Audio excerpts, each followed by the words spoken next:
көптөн бери айтып келдик го, жана ак ийилет бирок сынбайт деп. Мен айттым биринчи күндөн баштап ак ийилбейт дагы.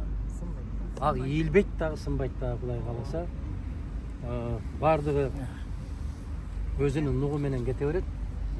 Ар бир нерсенин аркасында бир жакшылык бар деген үмүт менен жашоо кылынышы керек.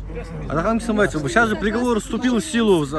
Вы его не обжаловали. Теперь как будете? Мы посмотрим. Ваши действия дальнейшие. Есть еще срок. Угу. Есть еще время.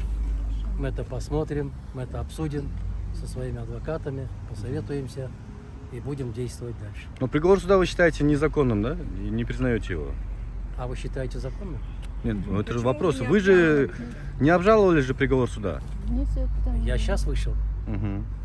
Все еще впереди. Сураларда көрдүң ара Все еще амандашты впереди. туугандар. В соответствии с законодательством, Ол жерди бошотуп тургула. в соответствии с законодательством дается 30 дней со дня получения приговора.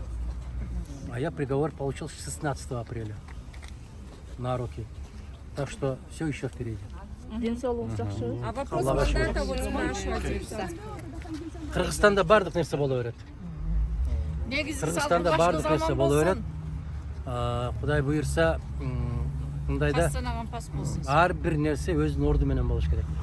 Мен айтып атпаймынбы, мына ушул 8 айдан берки ар бир жасалып аткан кыймыл аракеттердин бардыгы Кыргызстанды дүйнөгө маскара кылып бүттү.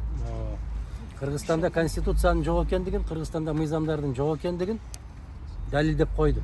Бизсиз эле. Мандат маселеси, биздин мандат, Аллага шүгүр. Ушул мына ушул болуп аткан нерселердин баары ушул мандат үчүн болуп атат да, көрүп атасыңар. Ошол үчүн гана болуп атат. Башка маселеси жок. Биз күрөшүп келгенбиз. Биз соңку демибиз чыкканча күрөшө беребиз. Allah siz menен болсун. Кудай кааласа, баардыгы жакшылык болсун. Барыңар. Аман